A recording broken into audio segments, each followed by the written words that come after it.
fourth Republican primary debate will take place tomorrow night. The Republican National Committee announced 4 candidates have qualified to make their stage tomorrow. Former New Jersey Governor Chris Christie, Florida Governor Ron DeSantis, former UN Ambassador Nikki Haley, and entrepreneur Vivek Ramaswamy are set to be part of the 2-hour debate on News Nation in Tuscaloosa, Alabama, moderated by Elizabeth Vargas and Megyn Kelly.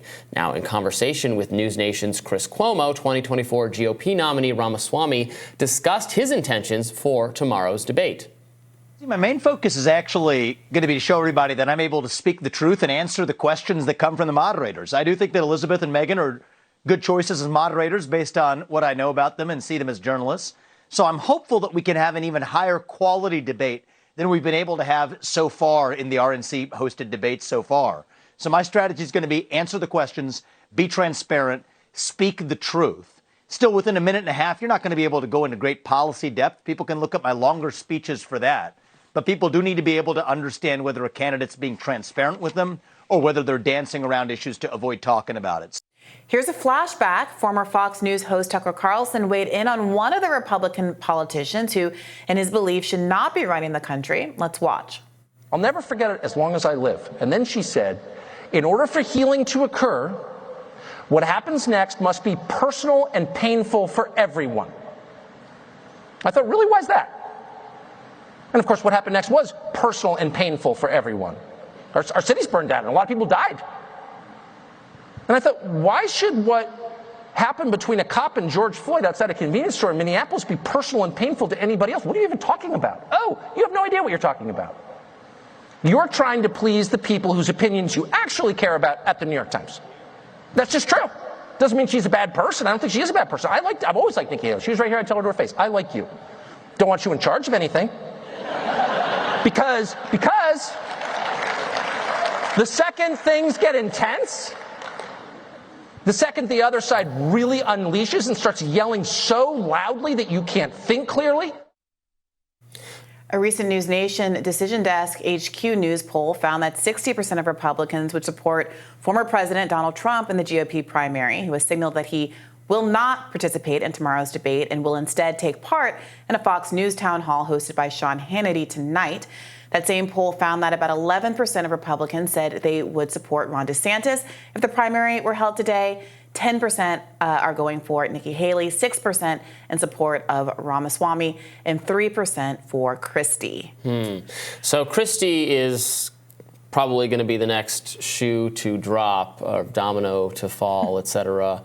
Other, candidates who are kind of making this anti-Trump pitch or hold Trump responsible for his actions, January 6th, et cetera, Mike Pence, have gotten out of the race. There's just not really an appetite for that whatsoever in the Republican primary field.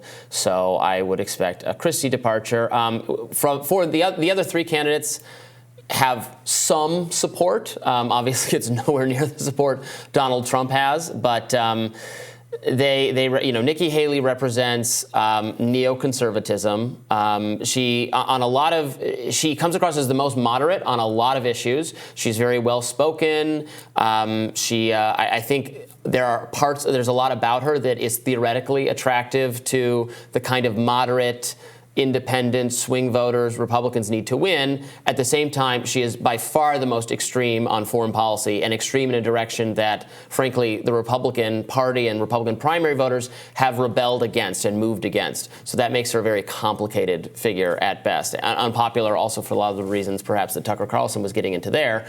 Vivek is the one who speaks mostly, I think, to young very conservative people online. He speaks their language. He speaks a lot about wokeness and cancel culture.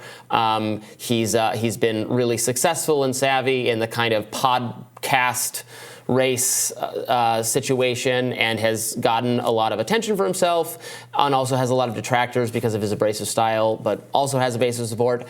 And then DeSantis is has been the hope for people who mostly like Trump's policies, but think Trump is a little bit too toxic to still be the nominee, who liked how DeSantis handled the pandemic. That's where his, biggest approval comes in. But frankly, I think a lot of people are disappointed so far with his performance as a candidate.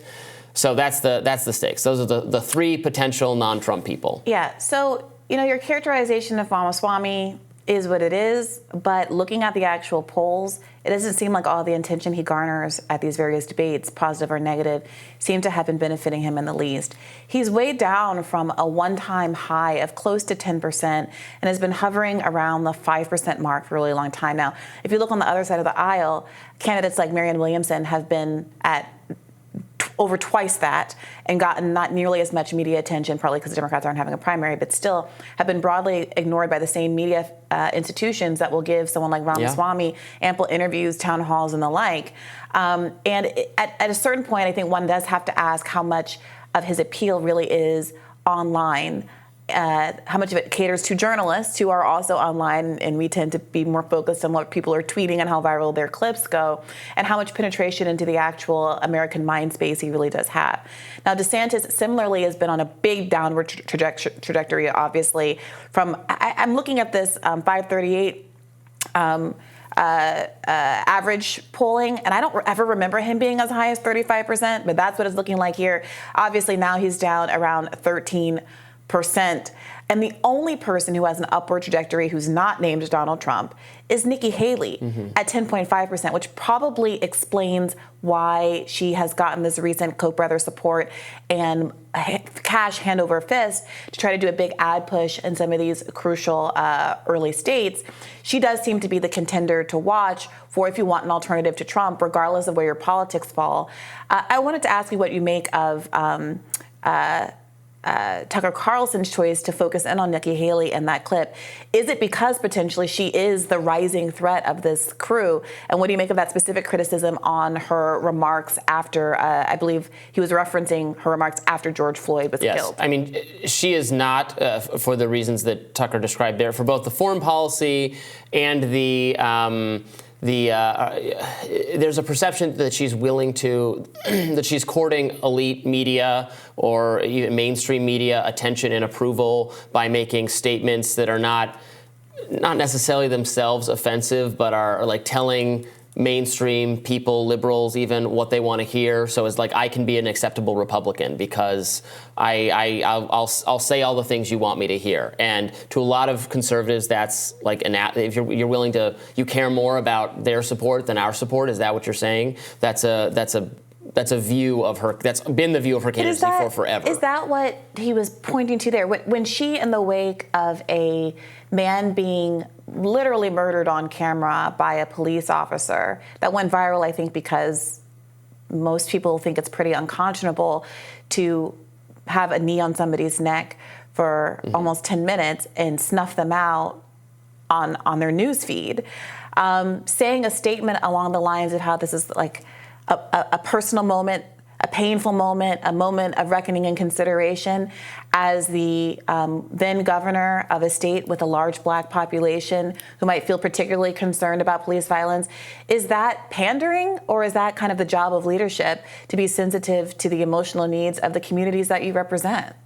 I mean, the conservative position, a lot of conservatives, including a lot of people on Fox News, I don't remember particularly what Tucker Carlson said about it. I do remember Sean Hannity and Dan Bongino talking about over and over again how the actions taken by the cop, Derek Chauvin, I believe his name is, were wrong, and that should not have happened. And so there was not a defense of that action of what happened there. Hey, even Donald Trump made a statement saying that he was sickened and revolted by the brutal death of George Floyd. Absolutely, because we're citizens, and police are government employees, and there should be accountability for them when they screw up or they violate our rights or they cause to die people for no reason, as what happened in that case. It was totally unnecessary for it to end that way. Where the conservative pushback comes in is making it explicitly about racial prejudice in all corners of America. I mean, is that what Nikki Haley said? Yeah, she talked about the connecting it to the country's history and our history with racism. You remember that? Because I don't remember. Let me finish. I didn't hear that from what Tucker Carlson said just then. Well, I think those were the remarks he was. We can play the clip again. I don't remember exactly what he said, but she said that she needs to be painful for the whole country because we all need to suffer and reckon with how we were complicit in some kind of racism. That's what. I'm telling hear you that. that's what conservatives heard in what she said. And while I absolutely condemn what that police officer did and what any police officer does, violence against a citizen that is inappropriate, which does happen, and it gets called out and should be, and it gets called out a lot at the magazine I write for. I've written about these issues before. There was frankly there's no evidence that it was that the race had anything to do with it. Police do. Disproportionately. They do, yes, but also they do it against white people and Asian people and all sorts of, like, not being black is not a defense against police violence. Of course it's not, and it's a reason why a lot more white people, especially a lot more poor people, which is the biggest indicator of being a victim of police violence, should be invested in it and not fall for, I think, a lot of conservative narratives that say that it's not their problem because they're not black, or that black people specifically deserve their fate at the hand of the police, which is an argument for sure. But we should not lean into. I mean, I think I support a lot of criminal justice reform. I think it does the movement no favors to lean into it as an explicitly racial issue, since our nation is so polarized around that race. This is not the first time Tucker Carlson has brought up these specific remarks from Nikki Haley. He did so last month, and here's the quote from that. He said, again, this is what we listened to. I said I'm standing with the police. She was tweeting that it needed to be personal and painful for every single person. I'm thinking to myself, what does that need to be personal and painful for you or me? We had nothing to do with it. Right. And I don't know. I think it's kind of I think it's an overreach. I think if a child were killed at a school shooting, people say things like we need to be introspective about our gun control policies. You don't have to agree with it politically, but the idea that this is a moment of reckoning for a country to decide whether or not we want to do something differently as we stare down the barrel of a tragedy, I think is a pretty anodyne and benign statement. But we'll see if Tucker's right, if hitting her on showing some sympathy for George Floyd, which majority of Americans actually did support in the wake of his death. Right, and including many conservatives.